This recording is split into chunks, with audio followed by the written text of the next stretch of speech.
अस्सलाम वालेकुम नाज़रीन, जुंगार न्यूज़ सां गॾु जीअं त मां आहियां माशूक अली भुट्टो।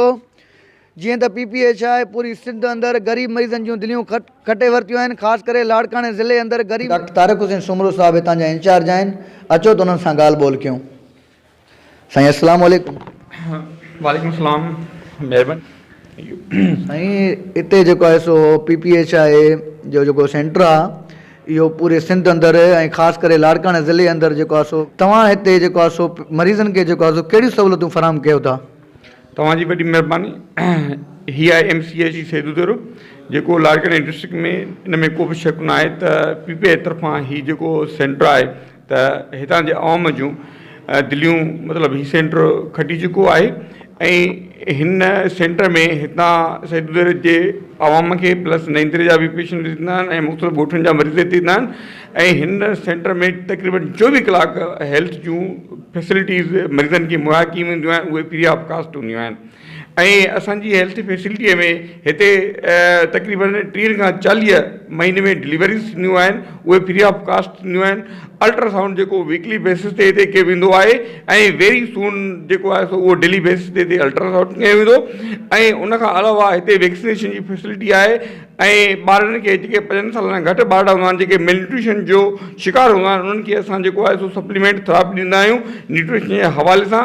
उनखां अलावा जेको आहे हिते रेगुलर बेसिस ते जेका फीमेल मेडिकल ऑफिसर हूंदी आहे उहा फीमेल पेशेंट जो मुफ़्त में जेको आहे सुभाणे उहा चेकअप कंदी आहे ऐं उन्हनि खे जेको आहे फैमिली प्लानिंग जे हवाले सां जदीद मेथड्स जेके आहिनि उहे जेको आहे सो पंहिंजो उन हिसाब सां नॉलेज प्रोवाइड कंदी आहे। एंटीनेटल केयर जूं सहूलियतूं जेको आहे सो माना उहे पेशेंट्स खे मतिलबु उहे प्रोवाइड कयूं वेंदियूं आहिनि। उनखां अलावा असां वटि फ्री ऑफ कास्ट जेका एम्बुलेंस जी सर्विसिस बि आहे।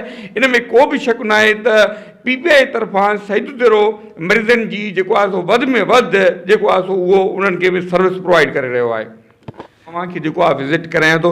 हीअ लेबोरेटरी में मौजूदु आहियूं। हुतां जो टेक्नीशियन आहे जेको इमरान अली जेको इंचार्ज आहे हितां जो, त उन सां ॻाल्हि ॿोल कयूं था। जी अदा अस्सलाम वालेकुम। वालेकुम सलाम सर। जी अदा जेको आहे सो तव्हां हिते लेबोरेटरी में मौजूदु आहियो, ठीकु आहे। तव्हां वटि डेली बेसिस ते जेको आहे सो केतिरा पेशेंट अचनि था जंहिंजूं तव्हां मुफ़्त जेको आहे टेस्ट करे रहिया आहियो? असां डेली बेसिस ते 40 खां 50 पेशेंट ईंदा आहिनि जेके असां फ्री ऑफ कास्ट में जेके पेट वारी मायूं उन्हनि खे फ्री ऑफ कास्ट में टेस्टनि जी सहूलियत प्रोवाइड कंदा आहियूं। ऐं हीअ असांजी एक्सपेंसिव बुक आहे जेकी मरीज़ डेली जे हिसाब सां दवाऊं वठी वेंदा आहिनि उहो डेली समय सां उनखे में चाढ़ींदा आहियूं ऐं उन में कटींदा आहियूं पंहिंजो। ऐं मरीज़ जेकी पंहिंजो डॉक्टर खां दवाऊं लिखाईंदो आहे उनखे हर तरह सां जेकी बि दवा हूंदी आहे सुहिणे नमूने सां उनखे सम्झाईंदा आहियूं ऐं ॾसींदा आहियूं त बाबा हीअ डोज़ हिन टाइम खाइणो आहे, हीअ डोज़ हिन टाइम खाइणो आहे पंहिंजो। ऐं बिल्कुलु ही दवा मुफ़्त ॾींदियूं आहिनि। हिन में को बि टको पाई न वरितो वेंदो आहे पंहिंजो। पेशेंट खे जेको दवा लिखी ॾिनी थी वञे या मुकमल जेके बि दवाऊं आहिनि हिते हितां ई पेशेंट खे ॾिनियूं थियूं वञनि? साईं तक़रीबन जेकी बि दवाऊं PPH आहे सेंटर असांखे हेड ऑफिस खां मिलंदियूं आहिनि। बिल्कुलु सभु दवाऊं मिलंदियूं आहिनि ऐं सभु हितां ई मरीज़नि खे ॾिनियूं वेंदियूं आहिनि। का बि स्टोर ते स्लिप वग़ैरह न मोकिली वेंदी आहे। चेकअप करे असांखे मोकिलींदो आहे। जीअं त असां मलेरिया जी चकास कंदा आहियूं। जे मलेरिया निकिरंदी त हुनखे मलेरिया जी मेडिसिन डॉक्टर साहिबु लिखी ॾींदो उहा मुहैया कंदासीं। इहा यानी इहो PPH आहे यानी जेको उन जे तरफ़ां जेको आहे सो फ्री ऑफ कास्ट PPH जे तरफ़ां फ्री ऑफ IP कार्नर आहे। हिन खे सामान खे सुहिणे नमूने सां स्टेलाइज़र करे असां रखंदा आहियूं। जे मरीज़नि खे का धकी वग़ैरह मरीज़ जेको ईंदो आहे उन सुहिणे नमूने सां ड्रेसिंग कंदा आहियूं ऐं सामान खे स्टेलाइज़र करे रखंदा आहियूं जीअं जरासीमनि खां पाक थी वञे ऐं ॿिए मरीज़ खे उहो साॻे मरीज़ वारो जीअं स्टेलाइज़र सामान जीअं न लॻे पियो। हीअ असांजो IP कार्नर आहे। त वाक़ई हुननि खे जेको आहे सो फ्री ऑफ कास्ट इलाज मिली रहियो आहे। अचो त हे चाचा साईं वेठो आहिनि, ॻाल्हि ॿोल कयूं था। हिते तव्हांखे जेको आहे दवाऊं ऐं मुफ़्त इलाज मिली रहियो आहे या केतिरियूं सहूलियतूं तव्हांखे हिते फराहम कयूं थियूं वञनि? असांखे त दवाऊं मुफ़्त मिलनि थियूं। असांजी हिफ़ाज़त वॾी थी थिए ऐं असांजे नंढनि वॾनि बचनि ॿारनि जूं सिहत नमूने इज़त भली थी थिए। वालेकुम सलाम दादा। हा त असां बि अचूं था वेल सां जॾहिं अचूं था त हिन टाइम ते असांखे दवाऊं मिलनि थियूं ॿारनि बचनि जूं या असां वॾनि जूं ज़ाइफ़नि जूं। तव्हांखे इलाज यानी हिते बिल्कुलु यानी सही थी रहियो आहे, तव्हांखे दवाऊं मिली रहियूं आहिनि? वालेकुम सलाम। खैर असां जॾहिं बि आया आहियूं असांखे दवा भली मिलंदी आहे।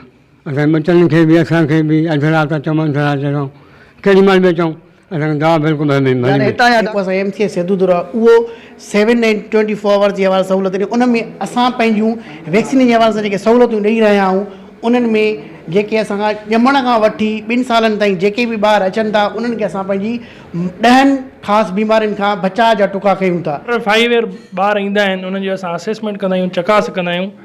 पोइ जंहिंजी जेका कमज़ोरी हूंदी आहे उन्हनि खे असां उहा शइ फराहम कंदा आहियूं। माइक्रो न्यूट्रिएंट साशेट हूंदा आहिनि असां वटि जेके असां नॉर्मल बेबी खे बि ॾींदा आहियूं ऐं मेम वारे बेबी खे बि ॾींदा आहियूं। बाक़ी हिकिड़ा असां वटि RUTF ईंदा आहिनि जेके प्लमी नट्स आहिनि, उहे असां जेके शदीद ग़िज़ाई किल्लत जा शिकार ॿार हूंदा आहिनि उन्हनि खे ॾींदा आहियूं। जीअं त दोस्तो हिन सेंटर में हर क़िस्म जूं तिबी सहूलियतूं मौजूदु आहिनि।